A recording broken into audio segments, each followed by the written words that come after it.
नमस्कार मित्रों, देसी ट्यूशंस में आपका स्वागत है। इस वीडियो में हम सीखने वाला है 8th standard Maharashtra board new syllabus science का 8वां चैप्टर, जिसका नाम है पोल्यूशन। आगे बढ़ने से पहले मेरी आपसे रिक्वेस्ट है कि प्लीज़ मेरे वीडियो को लाइक कीजिए, अपने दोस्तों के साथ भरपूर शेयर कीजिए, कुछ डाउट्स हो तो नीचे कमेंट कीजिए, मेरे चैनल को सब्सक्राइब कीजिए। तो चलिए शुरू करते हैं। Pollution. Observe various problems of environment. Why these problems in environment may have been arise। यहाँ पर ये कुछ दिखाया है पिक्चर्स में। देखिए यहाँ पर ये वाटर पोल्यूशन हो रहा है बहुत ज़्यादा, फिर यहाँ पर एयर पोल्यूशन हो रहा है कार द्वारा, यहाँ पर भी थर्मल पावर प्लांट द्वारा एयर पोल्यूशन हो रहा है। ठीक है, तो ये जो है इससे पर्यावरण को, एनवायरनमेंट को काफ़ी नुकसान पहुँचता है। तो ये उससे काफ़ी समस्याएं खड़ी होती है। एनवायरनमेंट की ठीक से केयर न करने के कारण वाटर में बहुत ज़्यादा केमिकल्स या ड्रेनेज या वेस्ट प्रोडक्ट्स छोड़ने के कारण वाटर पोल्यूशन होता है। हवा में बहुत ज़्यादा गैसेस छोड़ने के कारण एयर पोल्यूशन होता है। ठीक है, What should be done to overcome these problems? क्या करना चाहिए? देखिए, सभी तरह के पोल्यूशन कम से कम किए जा सके उसका प्रयास करना चाहिए। अगर फैक्ट्रीज में से वाटर में ऐसे डायरेक्टली नहीं छोड़ना चाहिए, जो पोल्यूटेड केमिकल्स वगैरह है वो, उन्हें एक तो प्यूरिफाई करना चाहिए, रिसाइकल करना चाहिए जितना हो सके उतना। उसके बाद उसमें से हार्मफुल प्रोडक्ट्स हटाकर उसमें पानी में छोड़ देना चाहिए। इसको पीयूसी सर्टिफिकेट होता है, पोल्यूशन अंडर कंट्रोल गाड़ियों को, वो लेना चाहिए रेगुलरली। उसके जो है व्हीकल्स का पोल्यूशन कम का लेवल रखनी चाहिए, बार बार चेकिंग करके, रेगुलर सर्विसिंग करके वगैरह। ठीक है, many problems have been arisen on the earth due to human interference in the nature। देखिए, मानवों के इंटरफेरेंस यानी जो पृथ्वी है हमारे, उसके एनवायरनमेंट में हमने बहुत खिलवाड़ की है, बहुत छेड़छाड़ की है। उसके कारण क्या होता है, बहुत सी समस्याएं आ रही है। Industrialization, increasing population, mining, transportation, indiscriminate use of pesticides and fertilizers are causing pollution to the earth. क्या, किन किन कारणों से पोल्यूशन होता है? प्रदूषण कौन से कारणों से होता है? इंडस्ट्रियलाइजेशन, बहुत ज़्यादा फैक्ट्रीज, कारखाने लगाने के कारण एयर पोल्यूशन होता है, वाटर पोल्यूशन होता है, नॉइज पोल्यूशन होता है। ठीक है, माइनिंग यानी खान जो होती है, मेटल मिनरल्स की खानें होती है, वो करने के कारण सॉइल पोल्यूशन होता है, कई सारे पोल्यूशन होते हैं। ट्रांसपोर्टेशन, व्हीकल्स के कारण, फॉसिल फ्यूल्स जलाने के कारण एयर पोल्यूशन होता है, नॉइज पोल्यूशन होता है। ठीक है, और indiscriminate use of pesticides and fertilizers, बहुत ज़्यादा पेस्टिसाइड्स और फर्टिलाइजर्स क्रॉप्स में, खेती में जो है यूज़ करने के कारण क्या होता है, सॉइल का पोल्यूशन होता है। जब केमिकल फर्टिलाइजर्स जब सॉइल में मिक्स होते हैं, पेस्टिसाइड्स जब क्रॉप्स को काटा जाता है, तब जब सॉइल में मिक्स होते हैं, तब उससे सॉइल बहुत हार्मफुल हो जाती है, वो यूज़फुल नहीं रहती, तो उससे सॉइल पोल्यूशन होता है। तो it is affecting human beings. Pollution, contamination of natural environment that will be harmful to ecosystems is called as pollution। Pollution की definition है ये। Pollution किसे कहते हैं? Contamination यानी उसमें मिलावट होना। जो प्राकृतिक पर्यावरण होता है, नैसर्गिक वातावरण जे असतं, उसमें क्या होता है, उसमें हार्मफुल सब्सटेंसेस, अनवांटेड सब्सटेंसेस जब मिक्स होते हैं, जो इकोसिस्टम को, अलग अलग इकोसिस्टम्स होती है, जैसे मरीन इकोसिस्टम होती है, पॉन्ड इकोसिस्टम, यानी ऐसा इकोसिस्टम किसे कहते हैं जहाँ पर लिविंग और नॉन लिविंग थिंग्स एक दूसरे से लेन देन करते हैं और वो एक दूसरे के ऊपर डिपेंडेंट होते हैं। तो ये जो होता है नेचुरल एनवायरनमेंट में, कंटामिनेशन जब होता है, यानी अनवांटेड मटेरियल्स जब मिक्स होते हैं, हार्मफुल मटेरियल्स, तो उसे कहा जाता है pollution. First, what do you see the pollution around you? Pollution कौन सा देख सकते हैं आप? आप देखेंगे तो हमारे आसपास तो बहुत ज़्यादा पोल्यूशन है। देखिए बहुत कचरा गार्बेज डालते हैं बहुत से लोग, तो उस प्लास्टिक का कचरा डालते हैं, उसके कारण सॉइल पोल्यूशन होता है। पानी में डालते हैं, वाटर पोल्यूशन होता है। फिर ड्रेनेज वाटर कई बार नदियों में बहा दिया जाता है, उसके कारण वाटर पोल्यूशन होता है। फिर बहुत ज़्यादा ट्रैफिक जहाँ पर होता है वहाँ पर एयर पोल्यूशन होता है, धुआं निकलता है गाड़ियों से। फिर जहाँ बहुत ट्रैफिक होता है वहाँ पर दूसरा भी पोल्यूशन होता है, जैसे नॉइज पोल्यूशन। ठीक है, how does the pollution occur, pollution कैसे होता है? देखिए पोल्यूशन मुख्यतः आगे आने वाला है हमें, मुख्यतः दो कारणों से होता है। एक तो नेचुरल या फिर मैन मेड है। नैसर्गिक कारणों से भी पोल्यूशन होता है, जैसे वोल्केनिक इरप्शन होता है, ज्वालामुखी का विस्फोट जब होता है तब भी पोल्यूशन होता है, उसमें से कई सारे गैसेस निकलते हैं बाहर, तो पोल्यूशन होता है। या फिर मैन मेड भी होता है, जैसे फैक्ट्रीज में से धुआं निकलता है, गाड़ियों में से धुआं निकलता है, फैक्ट्रीज में से केमिकल्स मिक्स किए जाते हैं नदियों में वगैरह, उससे पोल्यूशन होता है। तो मैन मेड रीजंस भी होते हैं और नेचुरल भी होते हैं। नेचुरल तो हमारे कंट्रोल में इतने नहीं होते, लेकिन मैन मेड तो हमें कंट्रोल करना चाहिए। Pollutants, factors affecting natural functions of ecosystem and causing harmful effects, and abiotic and biotic factors are called as pollutants. क्या कहते हैं? ऐसे फैक्टर्स, ऐसे थिंग्स, ऐसी बातें जो इकोसिस्टम पर, इकोसिस्टम यानी क्या कहा मैंने, अलग अलग इकोसिस्टम्स होती है।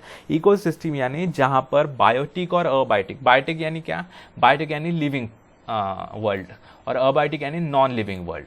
देखिए मैं कुछ एग्जांपल्स देता हूँ आपको इकोसिस्टम का। जैसे पॉन्ड इकोसिस्टम है, यानी थोड़ा छोटा सा तालाब है, तो उसमें थोड़े बहुत प्लांट्स होंगे, एक्वेटिक प्लांट्स, फिर कुछ फिश होंगे। ठीक है, तो जो फिश प्लांट्स वगैरह है वो बायोटिक फैक्टर्स हो गए, और जो पानी है वो अबायोटिक फैक्टर हो गया।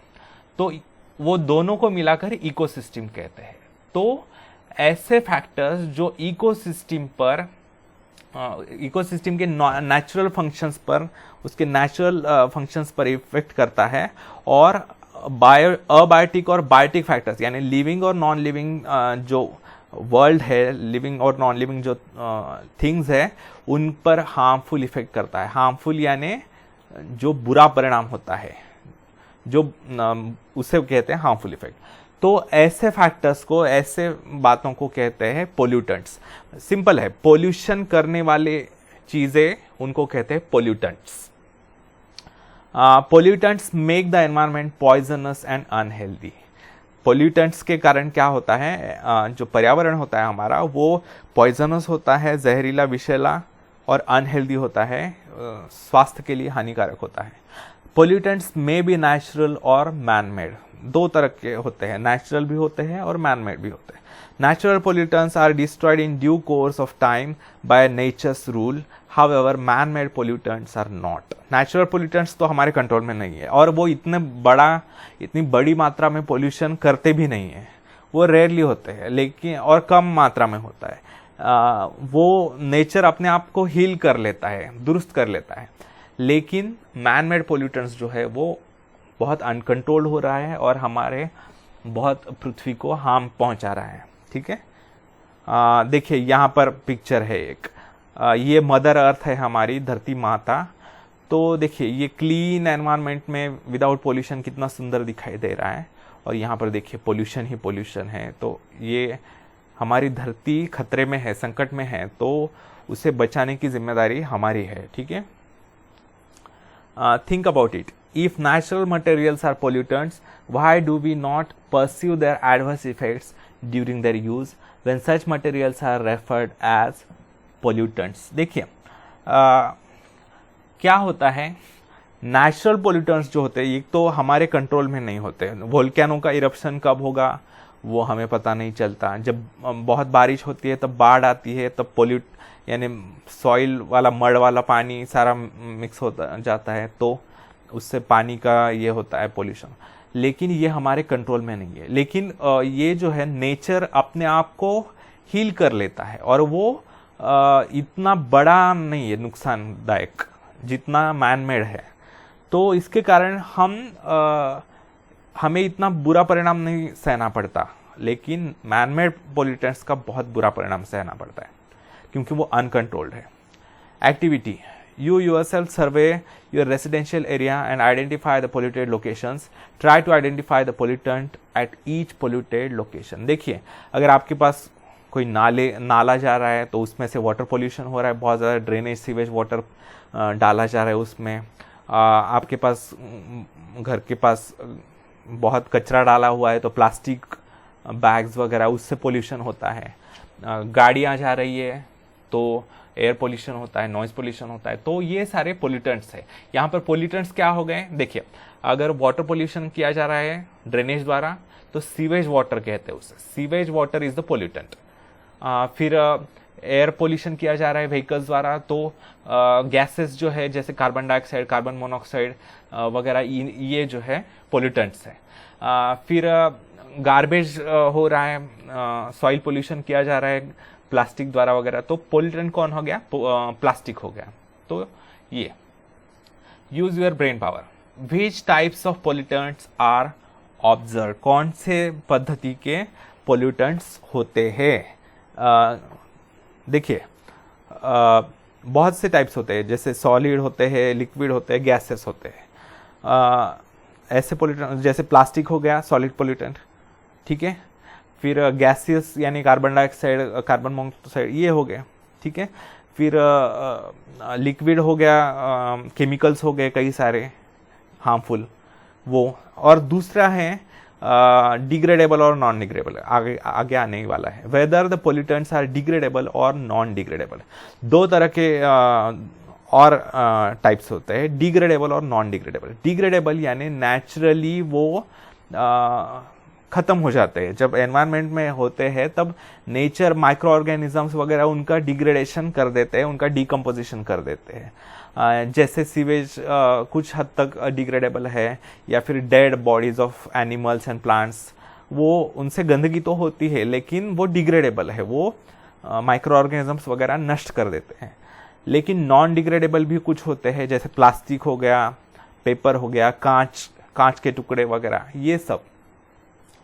Air pollution, plot a graph showing the proportion of various gases in earth atmosphere. देखिए अलग अलग गैसेस का परसेंटेज कितना है उसके अनुसार एक ग्राफ बनाने को कहा है। देखिए मैंने पहले से बनाया हुआ है, आप अपने नोटबुक में निकाल सकते हैं ये ग्राफ। देखिए यहाँ पर है गैसेस, नीचे लिखे हैं गैसेस के नाम, और यहाँ पर लिखा है परसेंटेज, अल्टरनेटली लिखा है, देखिए ठीक से क्लियर दिखने के लिए।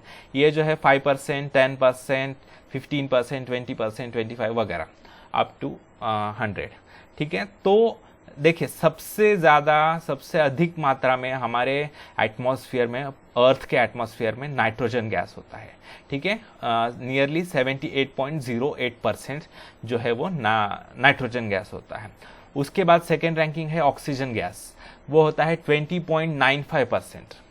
देखिए इनके भी अलग अलग क्राइटेरिया हैं, यानी बाय वेट अगर जाओगे तो अलग परसेंटेज आएगा, बाय परसेंटेज अलग अलग, इसके अलग अलग परसेंटेज आता है। तो ये जो है फिर आर्गॉन गैस होता है 0.93% और कार्बन डाइऑक्साइड होता है 0.3%, और बाकी कुछ मिक्सचर ऑफ गैसेस होते हैं, ठीक है। जैसे हाइड्रोजन हो, xenon, krypton, neon, helium, methane वगैरह, ये गैसेस भी बहुत निग्लिजिबल अमाउंट में होते हैं, ठीक है। तो यहाँ पर गैसेस के नाम लिखने हैं नीचे एक्स एक्सिस पर, और यहाँ पर उनका परसेंटेज। और देखिए ग्राफ ये बार चार्ट है, यानी देखिए यहाँ पर 80 से थोड़ा सा नीचे मैंने ये लिया है ग्राफ बार, ये यानी 80 से थोड़ा कम और 75 से ज़्यादा, यानी 78.08%। आपको ग्राफ तो सीखा होगा आपने।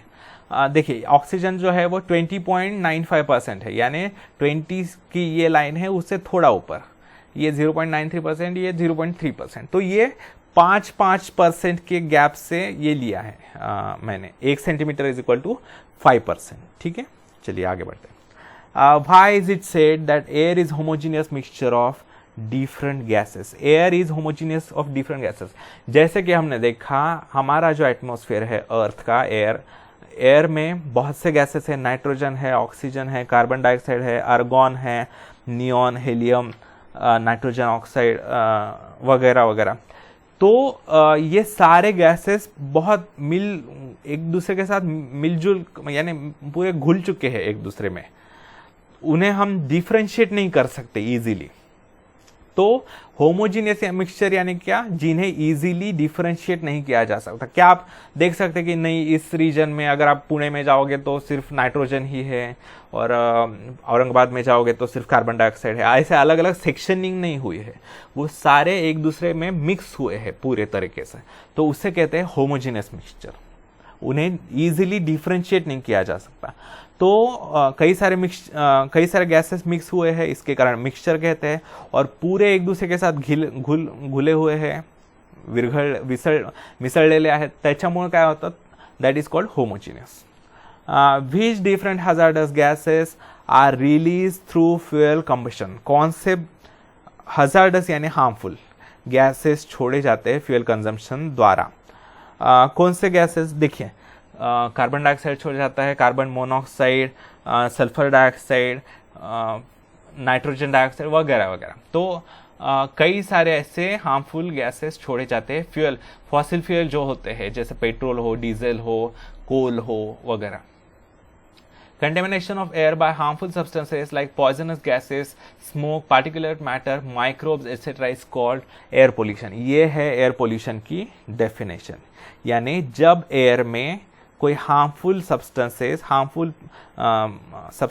पोल्यूटेंट्स कौन से मिक्स हो सकते हैं, जैसे पॉइजनस गैसेस हो सकते हैं, harmful gases carbon dioxide, carbon monoxide वगैरह, स्मोक धुआं हो सकता है पूरा, जब फ्यूल कोई कोयला वगैरह आधा जलता है, पूरी एयर नहीं मिल पाती उसे, तो उसे धुआं निकलता है।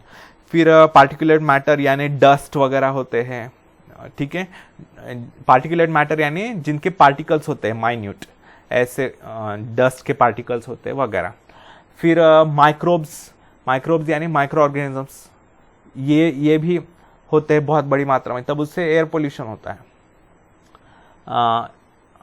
Reasons of air pollution. Which factors are responsible for pollution shown in the following pictures? नीचे कुछ फैक्टर्स दिखाए गए हैं जिनके कारण एयर पोल्यूशन होता है। Air pollution due to different factors. देखिए ये दो जो है वो नेचुरल फैक्टर्स है। देखिए कौन से हैं, ये है फॉरेस्ट फायर है, वाइल्ड फायर जिसे कहते हैं, वनवा, यानी जंगल में जब आग लगती है, जब बिजली गिरती है वगैरह, तब उससे आग लगती है, तो उसके कारण पूरा जंगल जल जाता है। जैसे कुछ महीनों पहले अमेज़न जो है, अमेज़न फॉरेस्ट ब्राज़ील में, उसमें आग लगी थी, तो इससे काफ़ी पोल्यूशन होता है, ठीक है, पर्यावरण की हानि होती है। फिर है वोल्केनिक इरप्शन, वोल्केनो का इरप्शन हो रहा है, धुआं निकल रहा है, कई सारे गैसेस हार्मफुल निकल रहे हैं, उसके कारण होता है। फिर व्हीकल्स से गैसेस निकल रहे हैं फॉसिल फ्यूल्स बर्न करने के बाद, उससे भी पोल्यूशन होता है, ठीक है। देखिए यहाँ पर कुछ रीजंस दिए हैं, reasons of air pollution. Natural reasons, man made reasons. Natural reasons कौन से हैं देखते हैं। फर्स्ट है volcanic eruption, solid gases and liquid materials emerge out through eruption. देखिए जब वोल्केनो का विस्फोट होता है, ज्वालामुखी का विस्फोट, तब उसमें से सॉलिड चीज़ें निकलती है बहुत सी, फिर गैसेस निकलते हैं, कई सारे लिक्विड भी निकलते हैं, जैसे हाइड्रोजन सल्फाइड है, फिर sulphur dioxide, carbon dioxide, ammonium chloride, hydrogen, water vapour, dust, ये सब धूल वगैरह निकलता है, तो उसके कारण एयर पोल्यूशन होता है। फिर है अर्थक्वेक के कारण भी पोल्यूशन होता है, क्योंकि धरती जब फटती है तो उसमें से कई सारे हार्मफुल गैसेस निकलते हैं। Poisonous gases and water vapours from inside of earth are release into air. फिर थर्ड है साइक्लोन्स एंड डस्ट स्टॉर्म्स, धूल जो होती है उसके जो ये होते हैं तूफान, धूल भरे तूफान, जब रेतीला रीजन होता है जैसे डेजर्ट वगैरह, वहाँ पर अगर तूफान आता है तो बहुत धूल हो जाती है हवा में, या फिर साइक्लोन्स, चक्रवात जिसे कहते हैं।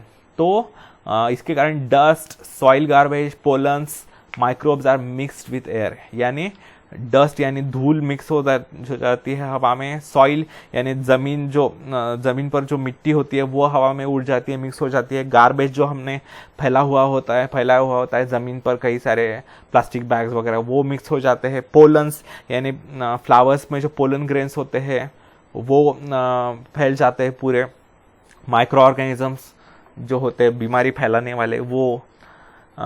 फोर्थ है फॉरेस्ट फायर्स।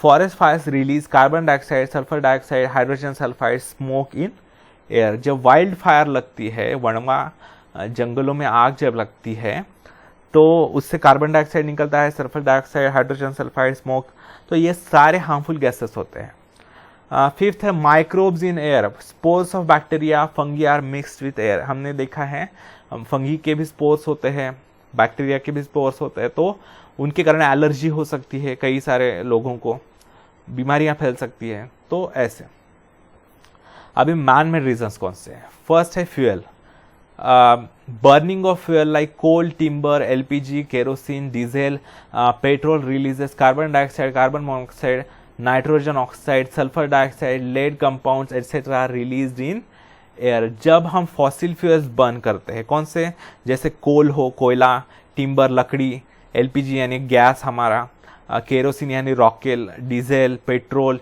ये जब जलाते हैं हम, बर्न करते हैं, तब क्या होता है, कार्बन, अभी जलाते हैं यानी डीजल पेट्रोल आपको लगेगा जलाते नहीं है, लेकिन वो एक्चुअली व्हीकल्स में, इंजिन्स में बर्न ही होता है, उसके बाद ही एनर्जी प्रोड्यूस होती है। तो उससे क्या होता है, कार्बन डाइऑक्साइड रिलीज होता है, कार्बन मोनोऑक्साइड, जब फॉसिल फ्यूल्स आधे जलते हैं, उन्हें प्रॉपर ऑक्सीजन नहीं मिल पाता, तब carbon monoxide which is more harmful than carbon dioxide वो रिलीज होता है। फिर nitrogen oxide, sulphur dioxide, lead compounds, ये भी काफ़ी हार्मफुल होते हैं, लंग्स की बीमारियां होते हैं, लेड यानी बहुत हेवी मेटल्स होते हैं, उससे काफ़ी तकलीफ होती है। फिर सेकेंड है burning of solid waste, agricultural waste etcetera in open space causes pollution. जब सॉलिड वेस्ट यानी कचरा जो है, प्लास्टिक जलाते हैं कोई लोग, फिर क्या कहते हैं, टायर्स जलाते हैं जब आंदोलन कोई करते हैं, ये बहुत गलत बात है, मोर्चों में, दंगों में टायर्स जलाते हैं, उससे बहुत हार्मफुल गैसेस फैलते हैं और पोल्यूशन होता है।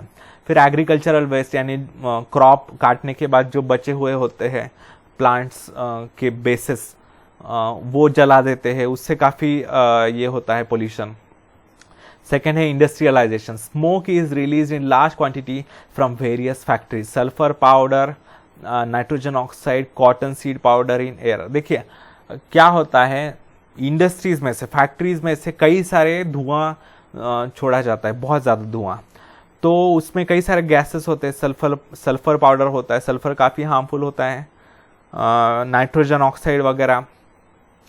फिर है atomic energy plants and blast, जब बॉम्ब ब्लास्ट किए जाते हैं, एटॉमिक एनर्जी में से भी रेडियो एक्टिव हार्मफुल प्रोडक्ट्स छोड़े जाते हैं। Use of elements like uranium, thorium, graphite, plutonium release radiations in air and दस पोल्यूशन ऑकर्स।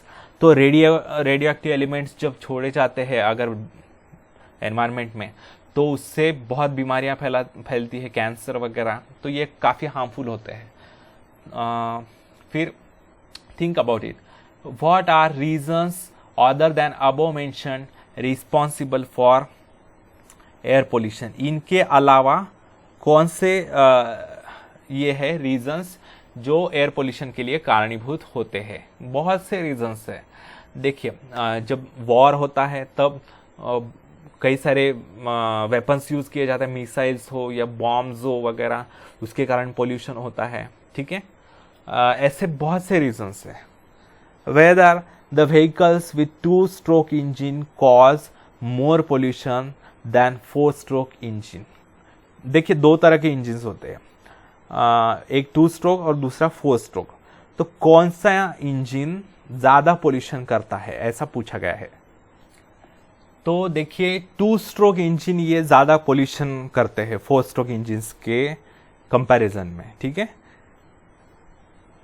चलिए आगे बढ़ते हैं। Next, internet my friend, collect information about larger volcanoes of the world. कई सारे वोल्केनोज है, देखिए तो देखिए कई सारे वोल्केनोज है, एक्टिव वोल्केनोज पूरे विश्व में। जैसे जापान में है साकुराजिमा नाम का वोल्केनो है। फिर कोलंबिया जो है साउथ अमेरिका में, वो उसका नाम है गैलेरास वोल्केनो। फिर इंडोनेशिया में भी है कुछ, माउंट मेरापी नाम का। उस आपको पता है इंडोनेशिया में एक्चुअली वो मुस्लिम कंट्री है, लेकिन इंडोनेशिया में वोल्केनो के मुहाने पर यानी उसके मुंह के पास एक गणपति की मूर्ति रखी है, और वो सारे लोग वहाँ पर पूजा करते हैं, और वो लोग मानते हैं कि वो वोल्केनो से उन लोगों की रक्षा करता है गणपति गणेश। फिर फिलीपींस में है ताल वोल्केनो नाम का। कॉन्गो में भी है, अफ्रीका में, माउंट नीरागोंगो नाम का, ठीक है। फिर इटली में है माउंट वेसुवियस, ठीक है। तो ऐसे कई सारे वोल्केनोज है, ठीक है। Collect information about effect of air pollution on human health from large cities and villages from Maharashtra. Maharashtra जो बड़े शहर है जैसे पुणे हो, मुंबई हो, वहाँ पर कई सारे सांसों यानी अस्थमा वगैरह होता है, ऐसे हेल्थ प्रॉब्लम्स होते हैं जो दमा जिसे कहते हैं। कई सारे प्रॉब्लम्स होते हैं एयर पोल्यूशन के कारण, ठीक है। Peeping in the history, there had been thick fog in London due to air pollution during 5th to 9th of December 1952। बहुत फॉग तो नहीं कहना चाहिए, स्मॉग कहते हैं उसे, स्मोक प्लस फॉग, स्मॉग। तो लंदन में ऐसा स्मॉग हुआ था 5 से 9 दिसंबर 1952 में। Smoke due to burning of coal had been mixed. Dark shadow of this smog, देखिए मैंने कहा था ना smog, smoke plus fog, remained on the city for consecutive 5 days। 5 दिनों तक ये पूरा स्मॉग रहा था, उसके कारण पूरा धुंधला दिखाई देता है, जैसे हमारे दिल्ली के भी कई न्यूज आते हैं। Same situation occurred again during 3rd to 6th of December 1962। In 1948, Petersburg was named as Black City when smoke and soot caused night-like situation during daytime। soot यानी क्या होता है, वो राख जब हवा में मिक्स होती है उसे कहते हैं सूट। तो ब्लैक सिटी कहा जाता था पीटर्सबर्ग को। देखिए एयर पोल्यूटेंट्स, उसका सोर्स कौन सा होता है और उसके इफेक्ट्स क्या होते हैं, परिणाम। सल्फर डाइऑक्साइड SO2 ये एक पोल्यूटेंट है, एयर पोल्यूटेंट। सोर्स कहाँ से होता है, कहाँ से आता है? Factories where coal and mineral oil used as fuel, जहाँ पर कोयला और मिनरल ऑयल यानी क्रूड ऑयल जिसे कहते हैं, कच्चा तेल यानी फॉसिल फ्यूल है वो भी, तो वो यूज़ करके जला के फ्यूल के तौर पर जिन फैक्ट्रीज में किया जाता है वहाँ से सल्फर डाइऑक्साइड निकलता है। तो उसका इफेक्ट क्या है? Irritation of eyes, respiratory track, excess mucus, cough, breath. आँखों की जलन होती है, रेस्पिरेटरी ट्रैक में भी जलन होती है, हमारे श्वास नलिका में। फिर एक्सेस म्यूकस आता है। म्यूकस यानी जो हम थूकते हैं ना, वो इसमें खाक करके ठीक है, तो उसे कहते हैं म्यूकस। तो फिर कफ, बहुत खांसी आती है, ब्रेथ लेने में तकलीफ होती है, ठीक है। कार्बन मोनोऑक्साइड CO, व्हीकल और इंडस्ट्रियल स्मोक, फॉसिल फ्यूल्स, जहाँ देखिए मैक्सिमम फॉसिल फ्यूल्स कारण है और व्हीकल्स और इंडस्ट्रियल पोल्यूशन है मैक्सिमम। व्हीकल्स यानी गाड़ियों के पोल्यूशन से, इंडस्ट्रियल स्मोक से कार्बन मोनोऑक्साइड निकलता है। Lower oxygen carrying capacity of blood, हमारे ब्लड में जो हीमोग्लोबिन होता है जो ऑक्सीजन कैरी करने का काम करता है, हमारे लंग्स से पूरे बॉडी को ऑक्सीजन सप्लाई करने का काम करता है हीमोग्लोबिन, तो उसका जब इसके कांटेक्ट में आता है कार्बन मोनोऑक्साइड के, तब उसकी ऑक्सीजन कैरी करने की कैपेसिटी कम हो जाती है हीमोग्लोबिन की, तो उससे काफ़ी समस्याएं आती है, चक्कर वगैरह आ सकते हैं, ठीक है। फिर ऑक्साइड्स ऑफ नाइट्रोजन जैसे NO2 वगैरह होते हैं, व्हीकुलर स्मोक से निकलता है, गाड़ियों के धुएं से। Irritation of respiratory tract and lungs, छाती में जलन होती है यानी लंग्स में, और रेस्पिरेटरी ट्रैक में भी जलन होती है। पार्टिकुलेट मैटर यानी पार्टिकल्स वाला pollution, vehicular and industrial smoke, respiratory diseases होते हैं कई सारे, फाइब्रोसिस वगैरह। फिर डस्ट यानी धूल, उससे क्या होता है, कहाँ से आता है, व्हीकुलर एंड इंडस्ट्रियल स्मोक से आता है। सिलिकोसिस, ये मोस्टली डस्ट में क्या होता है, सिलिका पार्टिकल्स होते हैं, तो उससे सिलिकोसिस होता है। फिर पेस्टिसाइड्स के कारण क्या होता है, production and use of pesticides. Pesticides यानी जो कीटकनाशक होते हैं, यानी क्रॉप्स पर जो कि बीमारियां ना फैले, कीड़े ना खा जाए, उसके लिए जो पेस्टिसाइड मारे जाते हैं, उसके कारण ये होता है। उसे mental weakness, death due to prolong exposure, mental weakness आता है। फिर डेथ भी हो सकती है अगर आप रेगुलर उसमें आ रहे हैं, उसके कांटेक्ट में। तो मीथेन CH4 गैस जो है वो इंडस्ट्रियल लीकेज के कारण होता है, उसके कारण पॉइजनिंग हो सकता है, स्किन कैंसर हो सकता है, अस्थमा, दमा और रेस्पिरेटरी डिसीजेस भी हो सकते हैं। ठीक है, तो चलिए आगे बढ़ते हैं। Worst ever industrial accident had been occurred in Bhopal on the night of 2 दिसंबर 1984। 2 दिसंबर 1984 को बहुत बड़ा एक्सीडेंट हुआ था भोपाल में। जो गैस फैक्ट्री में से एक्सीडेंटली रिलीज हो गया था, बहुत पॉइजनस गैस था, तो उसके कारण 8,000 people had been died due to accidental gas leakage. 8,000 लोग मरे थे उस समय। उसे कहा जाता है Bhopal gas tragedy. Collect more information about Bhopal gas accident, the nature of accident, reasons, after effects and preventive measures. तो ये भोपाल गैस ट्रेजेडी आप टाइप करिए गूगल पर और आपको पूरी इंफॉर्मेशन मिल जाएगी। बहुत बुरी घटना थी वो हमारे इतिहास में। Effect of air pollution on plants and animals. Air pollution का प्लांट्स और एनिमल्स पर क्या परिणाम होता है। प्लांट्स में क्या होता है, देखिए प्लांट्स में स्टोमेटा गेट्स क्लोज्ड। स्टोमेटा यानी क्या होता है, स्टोमेटा यानी छोटे छोटे छेद होते हैं पत्तों पर, प्लांट्स के पत्तों पर छोटे छोटे छेद होते हैं जिनके द्वारा वो प्लांट्स जो है गैसेस एक्सचेंज करते हैं एटमॉस्फेयर से। यानी क्या कहते हैं उसे, कार्बन डाइऑक्साइड लेते हैं, ऑक्सीजन छोड़ते हैं फोटोसिंथेसिस के लिए, बाद में रेस्पिरेशन के लिए ऑक्सीजन लेते हैं, कार्बन डाइऑक्साइड छोड़ते हैं। ये जो किया जाता है वो स्टोमेटा द्वारा किया जाता है। छोटे छोटे छेद होते हैं माइक्रोस्कोपिक प्लांट्स पर, पत्तों पर, तो वो बंद हो जाते हैं, तो उनके फोटोसिंथेसिस रेस्पिरेशन में प्रॉब्लम आती है। Slowing down of rate of photosynthesis, जैसे मैंने आपको बताया। ग्रोथ इज रिटार्डेड, जब फोटोसिंथेसिस नहीं होगा तब फूड प्रोडक्शन नहीं होगा इनफ।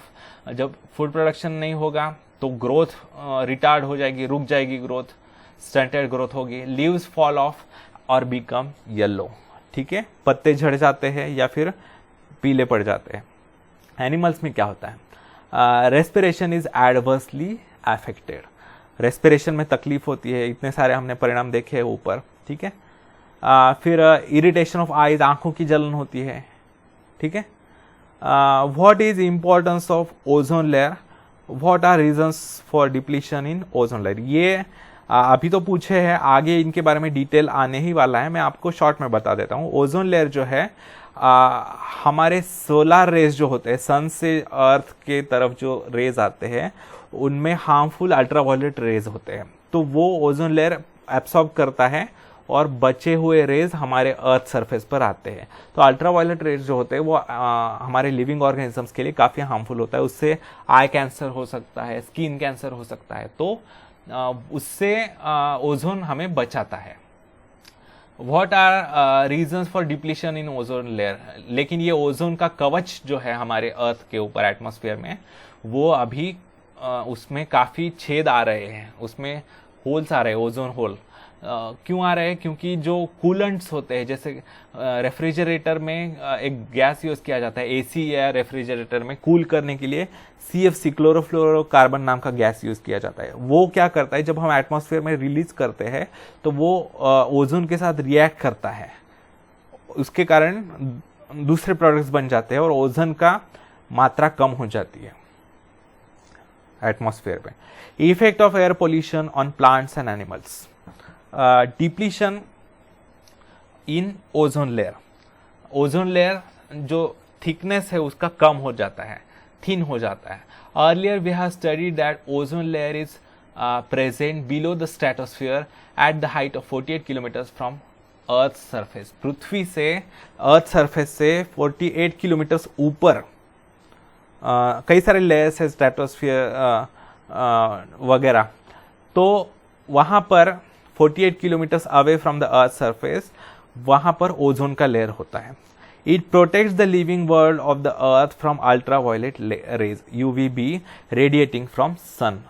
सन से जो हार्मफुल अल्ट्रावायलेट रेज छोड़े जाते हैं तो उनसे प्रोटेक्शन करता है, ये एब्सॉर्ब कर लेता है ओजोन, फिल्टर करके भेजता है। However nowadays ozone layer is getting depleted due to following reasons. कौन से कारणों से ये, देखिए green house effect and global warming. दो CO2 is present in very less quantity in atmosphere, हमने देखा कितने परसेंट में होता है, CO2 बहुत कम होता है लेकिन वो बहुत परिणामकारक होता है, उसका इफेक्ट बहुत ज़्यादा होता है एटमॉस्फेयर पर। It plays very important role of absorption of solar heat. देखिए CO2 गैस की एक विशेषता ये होती है कि CO2 क्या करता है कि सन से जो हीट आती है, देखिए लिमिटेड मात्रा में हो तो वो हमारे लिए वरदान है, ऐसा मत समझिए कि CO2 हार्मफुल ही होता है। CO2 होने के कारण ही हमारे अर्थ पर लाइफ निर्माण हो सका है। देखिए सन से जो हीट आती है, अर्थ रिसीव करती है, वो हीट कैद करने का काम, कैप्चर करने का काम। देखिए सन तो 24 घंटे नहीं होता, दिन के समय होता है, रात के समय नहीं होता। तो जो दूसरे प्लैनेट्स होते हैं जहां पर CO2 नहीं होता, वहां पर क्या होता है, जब डे होता है, दिन का समय होता है, तब वहां पर टेम्परेचर बहुत बढ़ जाता है, 120 डिग्रीज वगैरह प्लस सेल्सियस 120 डिग्रीज, और जब रात होती है तब -50 डिग्रीज वगैरह तक गिर जाता है, ऐसा है। लेकिन हमारे अर्थ पर ऐसा इतना डिफरेंस नहीं आता रात के और दिन के टेम्परेचर में। क्यों? क्योंकि कार्बन डाइऑक्साइड की ये विशेषता होती है कि कार्बन डाइऑक्साइड जो हीट है वो उसे कैप्चर करके रखता है, कैद करके रखता है। यानी जब दिन के समय सन जो हीट भेजता है वो कैद करके रखता है, और उसी हीट से रात भी हमारी थोड़ी वार्म रहती है। नहीं तो हमारे यहाँ भी रात के समय बहुत -50 डिग्री सेल्सियस वगैरह टेम्परेचर हो जाता है। तो इतने एक्सट्रीम टेम्परेचर्स में कोई भी लाइफ जिंदा नहीं रह सकती। तो हमारे यहाँ CO2 एक अच्छा गैस है, लेकिन वो जब बहुत हेवी मात्रा में हो जाता है तब वो हार्मफुल होता है। तो it plays very important role of absorption of solar heat. Over the last 100 years proportion of CO2 has been increased due to industrialization। देखिए अभी मैंने क्या कहा आपको, CO2 क्या करता है कि सन की हीट जो है वो अर्थ पर ही कैप्चर करके, कैद करके रखता है।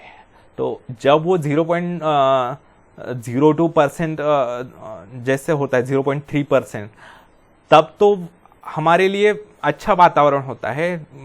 हमें जितना हीट चाहिए, हॉटनेस चाहिए एटमॉस्फेयर में, उतना रहता है। लेकिन जब इसका परसेंटेज बढ़ते जाता है तब हमें ज़रूरत से ज़्यादा हॉट होने लगती है अर्थ, जिसे कहते हैं ग्लोबल वार्मिंग, जिसे कहते हैं। ज़रूरत से ज़्यादा हॉट हो जाता है एटमॉस्फेरिक टेम्परेचर। उसके कारण क्या होता है, जो ग्लेशियर्स है, पर्वतों पर जो बर्फ होता है वो पिघल जाता है। पोल, नॉर्थ पोल, साउथ पोल पर जो बर्फ होता है वो पिघल जाता है। उसके कारण समुद्रों की सतह बढ़ जाती है। उसके कारण जो कोस्टल सिटीज है, किनारों पर जो शहर है, वो डूबने का खतरा बहुत बढ़ चुका है। और सीजन्स भी बदल जाते हैं। मॉनसून सीजन, आजकल आपने देखा होगा बारिश का कोई रेगुलरिटी नहीं रही, कभी भी अकाल आता है, दुष्काल चला आता है, ड्रॉट, कभी भी बहुत हेवी बारिश होती है। तो ये जो है ग्लोबल वार्मिंग CO2 के परसेंटेज बढ़ने के कारण होता है। Effect of this CO2 on the earth temperature is nothing but green house effect. इसे कहते हैं green house effect. Green house क्या होता है, आपने देखा होगा बॉटनिकल गार्डन्स जो होते हैं जहाँ पर रेयर, अगर कोल्ड रीजन में, अगर हॉट रीजन में आने वाले प्लांट्स अगर ग्रो करने हैं तो एक कांच का घर बनाया जाता है और उसमें प्लांट्स लगवाए जाते हैं। वो तो कांच में जो सन की हीट आती है वो कैद रहती है, उसके कारण टेम्परेचर बढ़ जाता है उस कांच के घर के अंदर, उसे कहते हैं ग्रीन हाउस। तो ऐसा ही इफेक्ट हो रहा है CO2 के परसेंटेज बढ़ने के कारण। हीट यहाँ पर कैद हो रही है। Similar to CO2, nitrous oxide, methane and CFC that is chlorofluorocarbon, जो एयर कंडीशंस या रेफ्रिजरेटर्स में से निकलता है, वो ऑल्सो ट्रैप द हीट। ये सारे गैसेस जो है वो हीट को ट्रैप करते हैं अर्थ पर। Collectively these are called as green house gases. तो ग्रीन हाउस इफेक्ट देता है ये रिजल्टेंट होता है, उसके कारण उसे कहते हैं green house gases.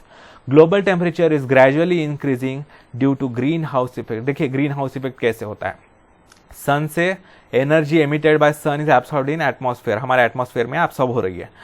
Energy emitted by sun is absorbed by earth surface, थोड़ी एनर्जी जो होती है वो सरफेस पर एब्सॉर्ब की जाती है, थोड़ी एटमॉस्फेयर द्वारा एब्सॉर्ब की जाती है, फिर बाहर रिफ्लेक्ट की जाती है बची हुई, लेकिन इंफ्रारेड रेडिएशन वगैरह यहीं पर कैद रहते हैं, उसके कारण टेम्परेचर बढ़ते जाता है। देखिए due to this atmosphere is changing causing disturbances in agricultural yield, distribution of wild animals, icebergs and glaciers are melting causing increase in sea level. तो ये सारे कारण मैंने आपको बताया है, ठीक है। तो इस वीडियो में यहीं तक देखते हैं मित्रों। अगर आपको मेरा वीडियो अच्छा लगे तो प्लीज़ मेरे वीडियो को लाइक कीजिए, अपने दोस्तों के साथ भरपूर शेयर कीजिए, अपने दोस्तों को मेरे चैनल के बारे में मैक्सिमम बताइए, ठीक है। अभी लॉकडाउन के दौरान उन्हें भी मदद होगी, ठीक है। तो धन्यवाद मित्रों, आपका दिन शुभ जाए।